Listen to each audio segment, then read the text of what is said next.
It's pouring rain, and our boy Nick is having the worst day ever. He's flashing back to when his uncle Argus, who was also his mentor, straight up kicked him out of their party for becoming a bossy weakling. Talk about harsh. While Nick's sitting there feeling sorry for himself, this cute young idol walks up and tries to cheer him up. After a few failed attempts, she's like, "Hey, why don't you come watch me perform at Agate tomorrow?" before running off. At first, Nick's not feeling it, but after checking out the idol hall, something clicks, and he gets his confidence back, becomes totally obsessed with idol culture, and decides to join a new adventurer party so he can make friends and fund his new otaku lifestyle. So Nick heads to this guild for amateur adventurers, but his trust issues are making it super hard to connect with anyone. Hours go by and nothing happens. Feeling like a total failure, he hits the bar at night to drown his sorrows. A few beers in, the hostess brings 3 strangers to sit at his table. Even through his beer goggles, Nick can tell these people have stories. One looks rich, one's clearly a disgraced cleric, and the third is this beast human girl giving off major wounded animal vibes. Nick makes this sad toast about his broken life, and these gloomy clowns sitting with him, then downs his beer. The crazy part? All 4 of them shout at the exact same time that they'll never trust humans again. What are the odds? Turns out Tiana, the rich girl, is this super smart mage whose fiancé Alex cheated on her with someone from a lower class and then had the nerve to say Tiana's brilliance made him feel worthless. She got accused of bullying the other girl, kicked out of school, and disowned by her parents. After trying her luck at monster race gambling, she lost everything and ended up homeless until she saw an ad for the Adventurer Guild. After Tiana's story, drunk Nick asks the cleric what his deal is. This guy Zem sighs and explains he's from a city known for medicine and this huge temple. He lost faith in humanity when this little girl named Miral, who was his student, totally framed him for inappropriate behavior after he rejected her crush on him. He got thrown in jail for 3 months, lost his priesthood, and was exiled. His first stop after prison was this small diner where the hostess,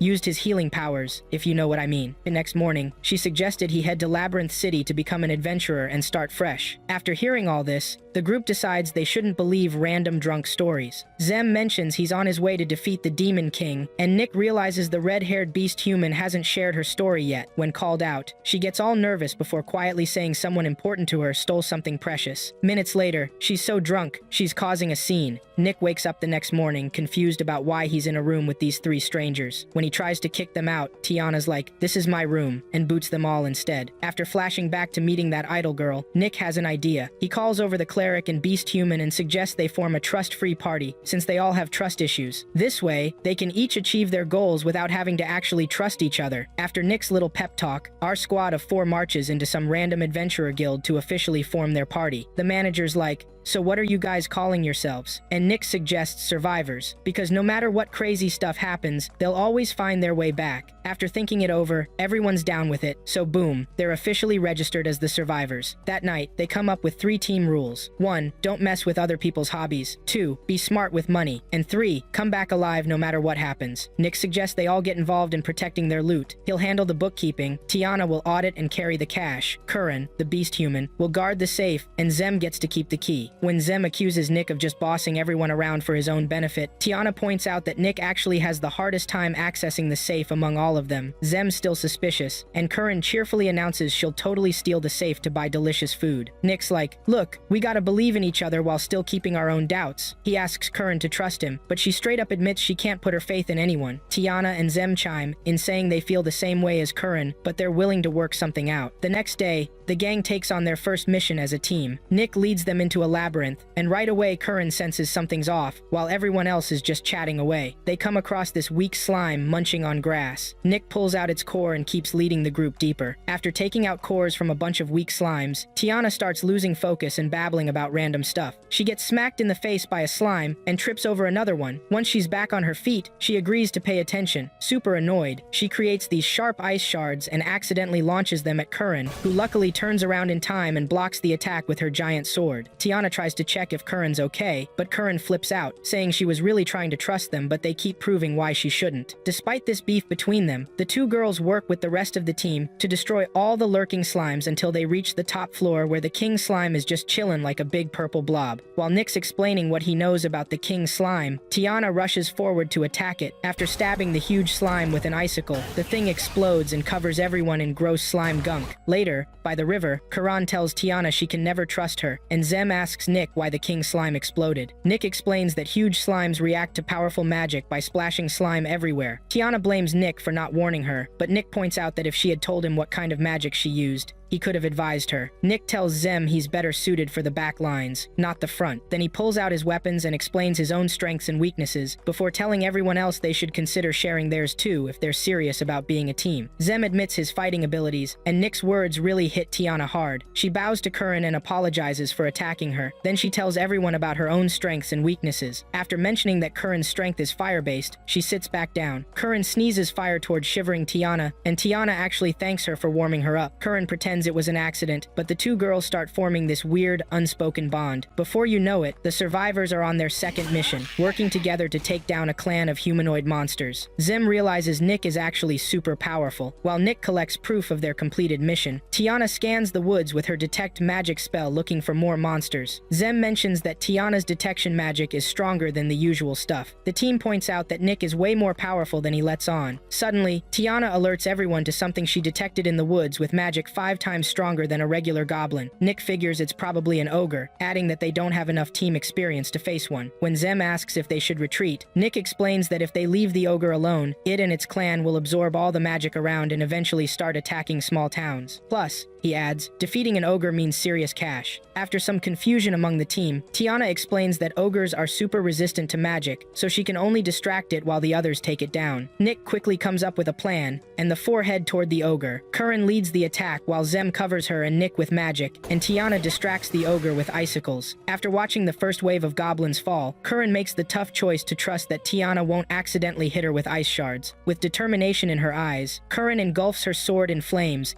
and slices clean through the ogre in one strike, while Tiana and Zem watch Nick and Curran remove the horns from the goblins. Nick stumbles and accidentally shatters Curran's swan pendant with a loose horn. Our story continues with poor Curran waking up in a cave with a bug crawling on her face. Gross. She pulls out her necklace and realizes everything that happened was totally real. While she's walking around the market, she's thinking about how Dragonians like her are super proud and destined to serve the human who'll become the hero and save the world. She stops at this jewelry stand and picks up this swan necklace. The merchant tries to scam her by saying she cracked it and needs to pay half price, but then her friend Kalios, who's like this super handsome knight, steps in to help. He pays the merchant, has Curran do a scratch test that proves the necklace is fine, and totally calls out the merchant for trying to rip her off. He even finds the real uncracked necklace in the merchant's pouch, gets his money back, and gives Curran the real necklace. What a boss move. So Curran thinks Kalios is the hero she's destined to serve, and she joins his party. They crush a bunch of missions together with Curran always leading the charge. But then on their last mission against this massive cobra, Kalios completely betrays her. He tricks her into making the snake release this poisonous gas that weakens both of them. Then he and his crew just mock her while she's suffering. Can you believe this jerk? He leaves her there to die, making fun of her race, and steals her most precious possession, the Dragon King's jewel her teacher gave her. She's totally heartbroken but can't bring herself to smash the necklace Kalios gave her. Later, while she's searching for Kalios to get revenge, she spots this dude named Fifths who leads this popular party called the Solo Eaters. She starts following him around town, not very sneakily, and ends up discovering amazing food along the way. Fifths eventually notices her but doesn't really care. One day, Curran saves Fifth's sword from hitting the ground after some drunk guy bumps into it. Fifths thanks her, recommends a good meal, and leaves. Curran realizes Fifths taught her how to enjoy good food and filled the emptiness Kalios left with a love for awesome meals. But then she goes broke from all that eating, which is how she ended up in that bar with those 3 other losers. Back in the present, Nick is searching the market trying to find a replacement for Curran's broken swan necklace. He runs into this young idol, who basically tells him to stop wasting time and just ask Curran where she got it in the first place. Nick meets up with Curran at a food stall, and she cracks up watching his reaction to this weird treat she gives him. While they're chatting about birds and swans on a bridge, Curran sees right through his plan and tells him not to worry about the pendant. She actually feels better without it. After a quiet moment, Curran gives Nick another treat and laughs her head off watching him gasping for air because it's so intense. That evening, the whole party hits up the pub where they first met, and everyone's congratulating them for surviving. There's tons of flirting going on from other adventurers. While they're enjoying their beers, Nick completely freaks out when Curran just swallows her pendant and tosses it away like it's nothing. Just then, this shy guild receptionist comes over and invites them to a meeting. Nick and the whole party flip out when they're given a new mission to search the labyrinth of bonds and bring back the Sword of Bonds to the guild manager. Nick and his cash-hungry squad just couldn't resist taking on this mission after hearing about the sweet rewards they'd get whether they find this Sword of Bonds or not. Smart guy Nick demands a map with all the monsters marked on it and asks the guild manager to show where other adventurers have already searched. He's not messing around. He makes sure they get all the details and even gets the manager to sign a contract. After they take down the monster at the entrance, everyone starts laughing about how they're actually starting to trust each other. Nick joins in the laughter but has a quick flashback to Curran's broken necklace. So they're walking down this hallway when Zem mentions something about motion activation. Tiana points out that all the monsters they've fought so far are artificial. While they're just strolling deeper into the dungeon not paying attention, there's this hidden camera zooming in on them, super creepy, and Nick spots this green lamp that sticks out from all the red ones they've seen before, and checks it out. The second he gets close enough, bam, a hidden electronic door slides open, and that sneaky camera zooms in on them again. Nick leads the squad into this new room, and Tiana scans for monsters. She's like, someone might be blocking my detection magic, and Nick's all, we'll deal with them eventually. Suddenly the whole room lights up, and this voice starts talking to them out of nowhere. It welcomes them as survivors and goes on about how worthy they are. But the team couldn't care less about the voice. They're all focused on this shiny sword handle in a protected case. They're wondering if this broken handle is actually the sword of bonds they're looking for, and what kind of power it might have. Meanwhile, this voice is getting all upset about being ignored. Plot twist. The voice announces that it is the legendary sword of bonds. The team starts complaining about how it's just a broken handle, and even Chilzem loses it when the talking sword snaps at him. The sword goes on about how it's this super proud blade that only helps people who value justice and friendship, but then it totally freaks out when it realizes they just want to sell it for cash. It accuses the guild of tricking it, saying they locked it in this labyrinth, promising some worthy adventurers would find it someday. After waiting a whole year, it figured out the guild lied just to keep anyone from owning it. The sword tries to bargain, promising them crazy power if they keep it instead of selling it, but Tiana's like, who needs power when you're rich? Then this sneaky sword handle drops the bomb. Its guardian system is activated, and they can't leave without defeating something called the Amalga Golem. Right on cue, there's an explosion in the corner, and this slimy-looking golem appears. It smashes the floor, sending everyone scrambling backward. Tiana launches some ice attacks, and Curran charges in for what she thinks is the finishing blow. Nick realizes something's wrong and tries to warn her, but too late. The golem redirects Tiana's ice right at Curran, who does a terrible job defending herself. While Zem's healing Curran, Nick charges the golem, trying to weaken it from below. As he's dodging attacks, he yells at his teammates to get out of there. The talking blade tells Nick he can't cut through the golem without using it as his sword handle, and promises to do whatever Nick wants after they beat this thing. While everyone else is trying to escape the locked room, the sword tells Nick to picture Curran in his mind and shout Union to activate its powers. Nick feels super dumb when nothing happens after he yells Union at the top of his lungs. He still manages to cut off part of the golem, but that piece starts crawling up his leg, distracting him long enough for the golem to smack him across the room and into a hole. The golem reattaches its missing piece and turns to face the other three. Tiana freezes the golem and tells Curran to find Nick. As soon as Curran leaves, the golem breaks free from the ice and goes after Tiana and Zem. Zem gives Tiana a power boost, and she tries freezing the monster again. Meanwhile, Curran's clearing a path to reach Nick, who's telling her to just grab the others and leave him behind. But Curran's not having it. She insists on saving him. Nick apologizes for breaking her pendant, but Curran explains it was from her old party leader who betrayed her, and breaking it was actually a good thing. She reaches out her hand to Nick, and when he takes it, the sword handle starts glowing. Back with Tiana and Zem, they're about to be finished off by the golem. Just as it's about to deliver the final blow, it explodes. Out of the light emerges this armored figure that looks like a mix of Nick and Curran. The golem pulls itself back together but gets destroyed again by the sword of bonds, revealing its core, which shatters seconds later. After Nick and Curran split back into their normal selves, the crew reports to the guild manager with the sword. While they're hyping up the sword's abilities, this small human appears and starts talking trash about their claims. The manager asks if this person is a new member of their party. The human says yes, and introduces itself as Kizuna, which means bonds. The manager just rolls with it and pays them their rewards. On their way back, Kizuna mocks the guild manager for falling for a fake weapon, while Curran's totally confused about how a sword turned into a human. After splitting up their rewards, everyone takes some money to spend on their secret hobbies. Tiana invites Kizuna to the racing ring as long as it keeps quiet about her spending habits. As they head to the races, Tiana and Kizuna start developing this fun little friendship. As time goes on, our squad's getting used to their newest member, Kizuna. One afternoon, Tiana's just chilling, playing with this thing one of her underlings gave her, when Kizuna struts in showing off his fresh armor, basically begging for compliments. Nick shuts that down real quick and drops the bomb about how broke their party actually is. When they realize they're practically one step away from being homeless, all 5 of them suddenly get super motivated to take on missions and stack that cash. In a flashback, Tiana remembers when one of her professors handed her this igniter as a goodbye gift. This weird professor makes some some messed up joke about humanity needing to be wiped out and how the worst is still coming. Tiana calls him out on his inappropriate jokes, and the dude just loses it, laughing like a maniac.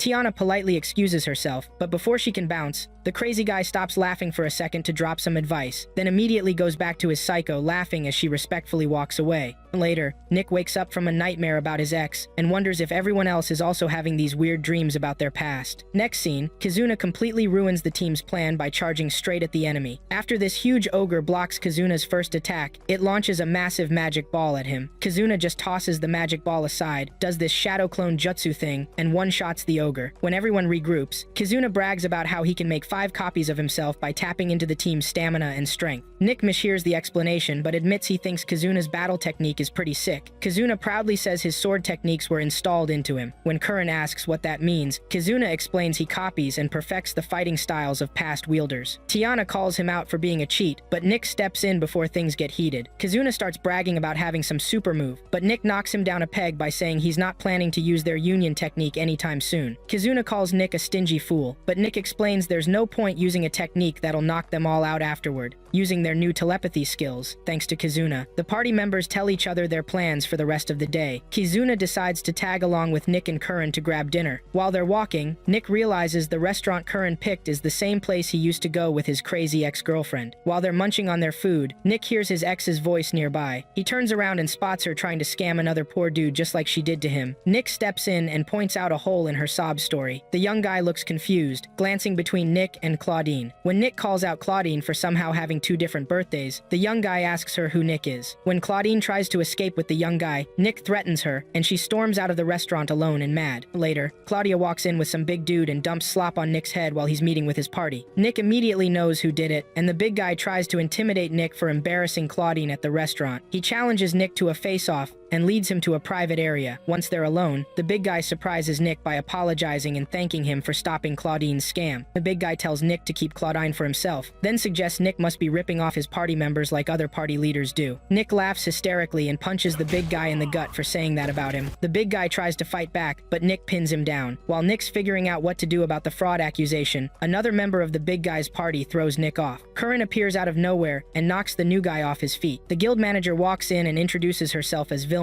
She recognizes the big guy as Leon and tells Curran to let go of his foot. Vilma says if they're gonna fight, they need to do it the right way. When Nick asks what the right way is, Leon points his fingers and challenges Nick to a mathematics bare-knuckle battle. In an enclosed room, Vilma lays down the rules for this crazy mathematics bare-knuckle battle to both teams sitting in front of her. Kizuna breaks it down. Basically, unless someone can solve the math problems, the fighters just keep going at it forever. Vilma adds there are 6 rounds total before announcing it's time to randomly pick representatives. Curran totally freaks out when she realizes she's been picked to face off against Claudine in this arithmetic showdown. Zem tests Curran with some basic math problems and feels bad about how badly she bombs. He reassures her that they can all work together to fix her math skills. For the whole week, the Survivor crew spends their time training and trying to boost Curran's academic game. When Zen steps out of a meeting, Curran realizes Zem's been hanging out in brothels a lot lately. At the brothel, Zem gathers all the dirt he can about Leon and his crew from the working ladies, then reports everything back to Nick and the others. The next morning, Claudine wakes up from a nightmare and heads out to take Nick down. The arithmetic battles officially kick off, and Curran is psyched to get math problems she actually understands. Claudine mocks her for celebrating over questions a toddler could solve, but Curran ignores the hate. She pushes herself to finish correctly so she can join Nick in his fight against Leon. In the makeshift ring, Nick notices Leon's avoiding all his tricks. Curran announces she's finished, and the judges tell the fighters to take a break while they check the math scores. After a quick review, the judges reveal the scores. Curran got an 86 while Claudine scored 98 inches the first round. While Claudine trash talks, Curran apologizes to Nick for letting him down. Leon gets a free shot at Nick as a reward for winning, and doesn't waste time landing a brutal punch between Nick's ribs. The announcer calls the start of round 2, and Nick takes hit after hit, while Claudia happily works through her problems. Results come in for round 2, with Claudine beating Curran by 11 solid points. Curran looks away guilty as Leon punches Nick right in the face as his reward. Nick gets Curran's attention and tells her to drop the guilty look and focus on solving the math problems. Curran blames herself for being stupid, but Nick immediately shuts that down, reminding her how much she's improved over the past few weeks. Nick's encouragement hits deep, and Curran decides to tackle the remaining questions without hesitation. Vilma hands out question sheets for the next round, and Claudine gets furious that Curran's ignoring all her intimidation attempts. While Nick faces Leon, Tiana scans the crowd for suspicious people. She realizes there's nobody with magic around and wonders if they were wrong about Leon's team cheating. In the crowd, Zem points out the math is about to get beyond Curran's level and predicts she'll struggle with the next rounds. Tiana decides to mix things up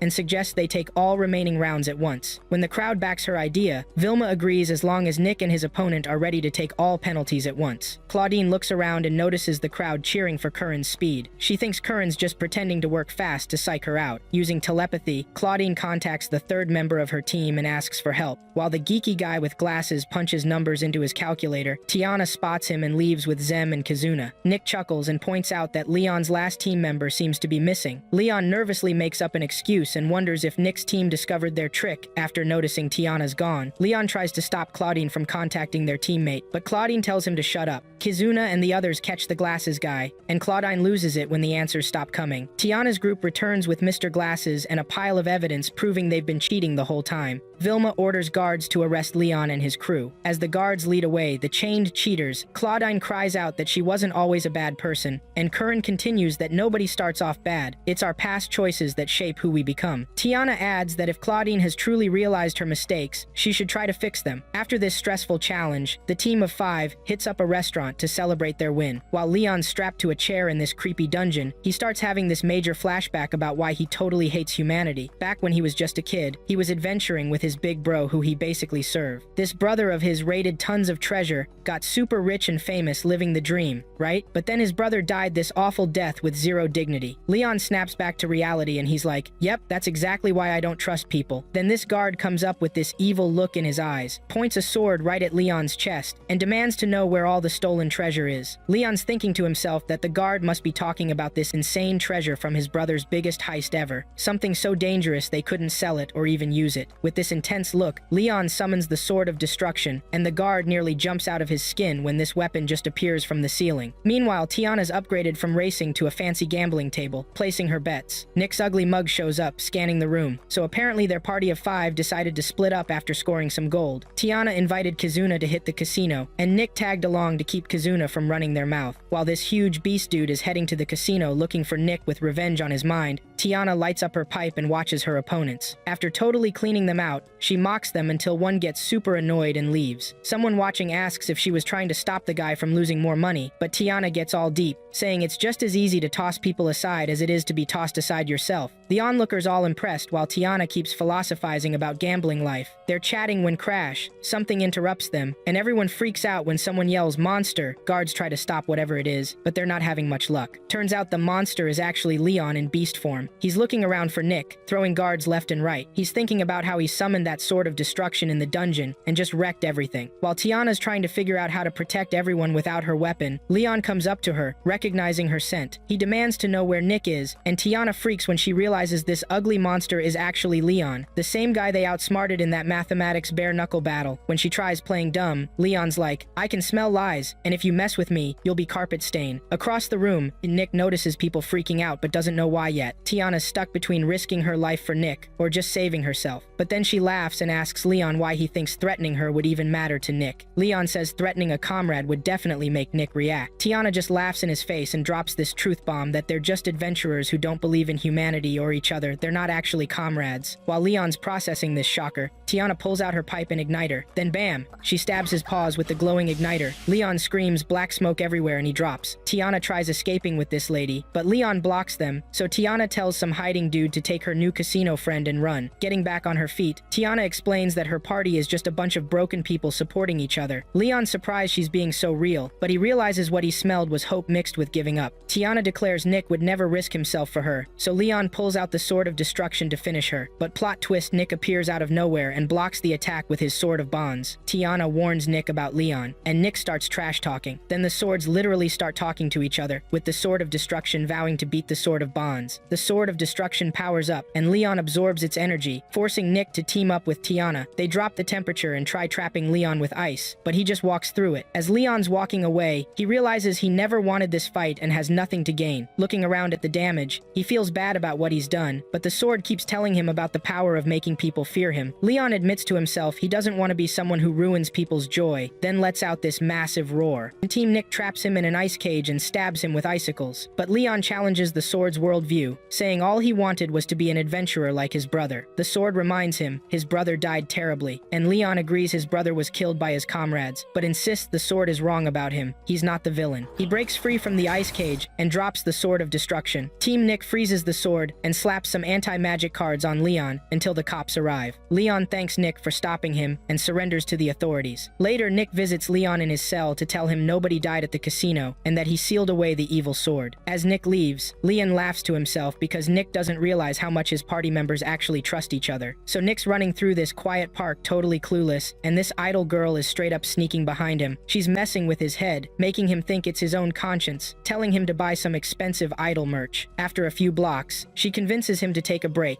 and Nick totally freaks when he realizes she's been following him the whole time. While they're chilling on a bench, the idol admits she felt weird after giving Nick his first concert ticket. She explains that even though idols try to make fans feel special, some people go way overboard and ruin their lives obsessing over idols. She smiles, saying she's glad her impact on Nick was positive instead of turning him into some creepy superfan. Nick gets serious for a sec and says if she hadn't introduced him to idol culture and helped him get his life together, he might have ended up as a criminal. While looking at her, Nick can tell something's been bothering her for a while. So the idol, Belle Haggins, decides to spill her story. A few years back, she was just a part-time musician singing at her boyfriend's bar with literally zero audience, but she kept at it until this producer named Joseph Coleman spotted her and offered her an idol gig. Her boyfriend immediately jumped at the chance to cash in on Belle without even asking what she wanted. After performing at her first concert, Belle got hooked on the fame, the love from fans, and having a following. She and two other girls from the concert crowd became rivals in the idol world. As time passed, things with her boyfriend got nasty. He started extorting her for cash.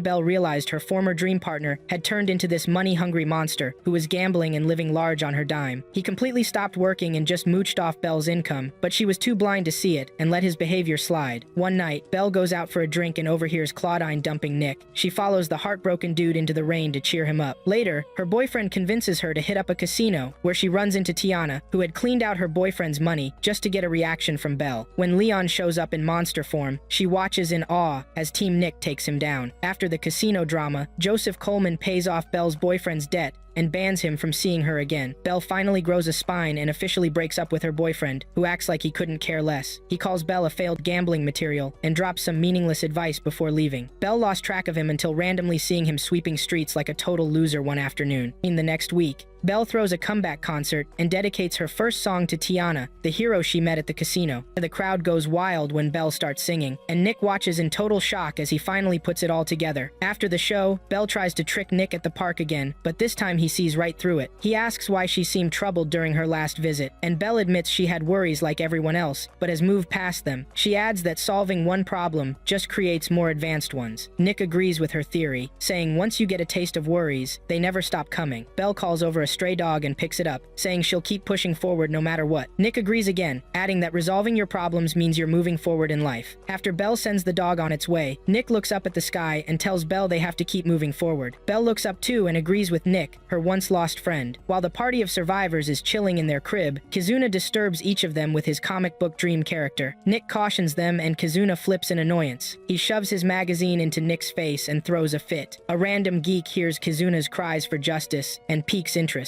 While peeping through the glass like a creep, the geek identifies herself as Olivia Taylor, an adventurer and writer for the magazine Kizuna, was flashing in Nick's face. When the group refuses to believe someone as geeked up as Olivia is an adventurer, Olivia decides to show them some of her moves. While parading around with different stances, she slips and leans on Curran. After her little display, Olivia informs the group that whenever there is something weird going on in the city, she is always there to check it out. At night, while Zem strolls around the street drunkenly, he falls into shock after watching a mysterious entity grab a little girl. In the next scene, at the entrance of the idol hall, Kizuna senses Zem is in danger and leads Nick to his location. When Nick arrives at the scene, he is bewildered to see that the villain in Kizuna's magazine, aka the Stepping Man, has attacked Zem. Kizuna steps forward and deals with the invisible Stepping Man. When the culprit realizes that Kizuna can see him, he flees the scene. Zem returns to the brothel alongside Nick and Kizuna to heal himself and the little girl. In the brothel, Nick interrogates the girl about her attacker, but one of the working ladies intervenes. Nick apologizes, and the little girl suddenly starts insisting that her attacker is the stepping man. When Nick asks her to explain, the young girl tells him that her mother would always go out late at night to defeat the stepping man, but she lost and is now bedridden in the hospital. She continues that the stepping man has been responsible for the recent disappearance of children, but when her mother tried to expose him, nobody believed her. Zem adds that even if people don't believe in the stepping man's existence, he has seen it attack an innocent child and jump from roof to roof seamlessly. After learning that the little girl's name is Reina, Zem assures her that he believes that the stepping man exists, and he commends her mother's bravery. Reina suddenly asks Zem if can regard her as his student, but Zem refuses to take her in because of her young age. Kizuna scoffs over the fact that the stepping man he once glorified in the books is a cheap skate-sorry excuse of a villain who only kidnaps children. Kizuna stands on his feet and declares that he will destroy the wannabe stepping man. The following day, Nick decides to convert their chase for the stepping man into a worthwhile mission. He visits a guild meant for bounty hunters and demands to know if they have any rewarding jobs for finding the stepping man. The guild receptionist denies them access to the stepping man's case, mocks Nick for being kicked out of his old party, and gives them another bounty job to do. When the crowd of bounty hunters overhears that Nick and his friends are the famous parties of survivors, one among them throws a fit. After a bit of back and forth between the huge bounty hunter and Tiana, Tiana places a huge bet on her party's success, and the majority of the guild bets against the party of survivors' success in their given bounty mission. The party survivors trace their catch to Garbage Town, the home of the low-life criminals and one of the most dangerous parts of the city, particularly feared by guards. Nick walks up to the deranged-looking gatekeeper to gather some information, but after the gatekeeper tells them a bunch of unhelpful gibberish, he warns them to stay clear of an individual called Nalgava. When Nick asks the gatekeeper who Nalgava is, the gatekeeper tells him that Nalgava is a person of importance in their hood. While Nick and his party members walk through the smelly criminal den in search of Hale, their culprit, a group of ruffians, walk up to them to mug them. In a split second, Nick and the others disarm the ruffians and question them about Hale. The leader of the gang directs Nick and the others to an inn on the east side. When the rogue leader tries to extort Nick for his information, Tiana reminds him that he is about to rob them. Zem walls behind the group and suddenly interrogates the rogue leader. After Zem applies pressure on the poor man, he confesses that his life did not turn out to be what he wanted, and that he never wanted to be a low-life criminal. After a wave of silence and Curran's intervention, Zem gives the man a mild calming medicine as payment for his information. Just before the group walks out of the scene, the rogue man warns them that Hale is a fast runner who can easily slip away in the blink of an eye. At the back of the inn, Kizuna senses the presence of Hale and Nick plans an ambush. Nick and the others catch Hale easily, tie him up, and escort him out of his pleasure room. In front of the room, they come across Nalgava, Hale's supposed priest/doctor, who questions their action against his patient. After Nick explains that Hale is a bloody criminal who has committed every crime possible except murder, Nalgava gives in before adding that Hale has an illness, and he would like to cure him before Nick and the others take him. Zem steps in and retorts that Nalgava's treatment may go to waste if Hale is sentenced to death. Zem also mentions the possibility of Hale clearing his name before asking Nalgava how he became an ex-priest living in Garbage Town despite his obvious talent. Nalgava straight up asks Zem if he wishes to go back to priesthood, and the people in the room are shocked to hear that he would. Kizuna runs his filthy mouth as usual and asks Nalgava if he knows anything about the stepping man. When Nalgava admits that he doesn't, Hale begins laughing hysterically before pointing out that Garbage Town is full of stinking kidnappers. When Nalgava calls Hale to order, Hale informs them that he often sees a weird reporter going around and giving kids candy to talk to them. In no time, Nick and his party members make their way to the guild for bounty hunters to submit Hale. Tiana walks up to the big guy who led the bet against her and grabs her pay. She submits the pay to the receptionist and requests to buy as many bottles of beer as possible for the bounty hunters in the guild. The following morning, Nick and the others visit the guild to collect their reward and some information about the stepping man. After reading a bunch of unhelpful notes about the stepping man from random people, Nick asks the receptionist for the kidnapper people referred to as the stepping man, but the receptionist refers them to a weird reporter who gives candy to random kids. Nick laughs when he realizes that the weird reporter is the weird lady who displayed idiocy to them a few days ago. When Kizuna mentions that the stepping man he fought had used chains for weapons, Curran points out that when the geeky lady bumped into her, she was heavier than she should be, almost as if she had chains wrapped around her body. Nick instantly instructs Curran and Tiana to block the exits of the building while he approaches the reporter slowly. Nick arrives in front of the reporter's table and cuts to Chase. He asks her what she does to the children after giving them candy, but the reporter plays dumb, and Nick asks her where she was 2 nights ago. After the strange girl gives a bunch of messed up explanations, Nick asks her if she is the stepping man and where she keeps the children she kidnaps. The weird reporter foolishly denies Nick's questions and surprises everyone by kicking the table before her in two and leaping out of the room through the roof. Zem wakes up from a nightmare about his time in prison. He collects his sorry self from the bed and mutters to himself. After Olivia escapes through the roof, Kizuna, Zem, and Nick hang at the brothel talking about how similar Olivia moves to that stepping man dude they spotted 2 nights ago. Then out of nowhere, Reina's mom shows up and Nick is like, "No way! You're Ada the sommelier!" Turns out she's this famous swashbuckler from that legendary A-rank party grand chef. When Ada starts talking about her adventures with Fifths and the gang, Curran totally fanboys out. Ada tries to keep her daughter from getting mixed up in this stepping man business, but Reina turns to Zem, who she calls Master, for backup. Zem shuts that down real quick and drops a bombshell about how a girl Reina's age totally framed him and wrecked his life. Reina asks if that's why he told her to come back in 15 years to be his student, and Ada flips out thinking Zem's trying to marry her daughter. Reina sets her mom straight, and everyone cracks up at Zem getting rejected by a little kid. A bit later, Ada thanks the crew for saving her daughter but warns them to stay away from the stepping man case. Nick's all, "You're not the boss of me," and says he's taking this personally now because the stepping man's methods tick him off. Ada admits she made up the stepping man name just to get guilds and adventurers interested. She's backing out because she's worried about her daughter, but Nick's like, "At least tell us how to beat this guy first." So Ada takes them to the bar and hooks them up with some fancy mushroom juice. Then she explains what they need to take down the stepping man and gives them some special igniter to test if they've got what it takes. Their first training day is a total bust, but later Kizuna catches the stepping man grabbing a girl off the street and leads the creep toward Nick and Zem. But when Nick asks the stepping man to show themselves, they just bolt. Next day, Nick visits Leon in his cell to ask about magic items that can hide someone. After thinking hard, Leon mentions the Illusion King's jewel that can disguise people, and says the easiest way to shut it down is to confidently say the user's name. The next day, Nick finally masters his training and has this flashback to when he was a kid in training. Zem comes through with a bunch of new intel on the stepping man, and Nick leads everyone back to Garbage Town. The gatekeeper tells them he found a dead kid a few days back, and Nick feels sick hearing that. While they're walking through this misty area, Kizuna uses telepathy to warn everyone they're being followed. Suddenly, Olivia jumps out of nowhere and attacks Nick. After Nick busts out some stepping man moves, she accuses him of being the kidnapper. Then Nick remembers what Leon said about calling out the culprit's name, so he gives it a shot. Everyone's shocked when Olivia responds in her usual crazy way. Later, Olivia explains she is a stepping man, but not the stepping man kidnapping kids. Turns out, stepping man is just slang for weirdos who jump across rooftops at night. She agrees to help them catch the real kidnapper. Olivia goes with them to check out the dead kid's body and points out how weirdly clean and bruise-free it is. When Zem turns the body over, a glowing red stone falls out from its back. Olivia examines it, then crushes it. Suddenly burns and birthmarks appear on the body. Zem checks the eyes and sees signs of treated yellow demon sickness. Olivia gets real serious, saying this wasn't just some random kid, this was someone loved by their family.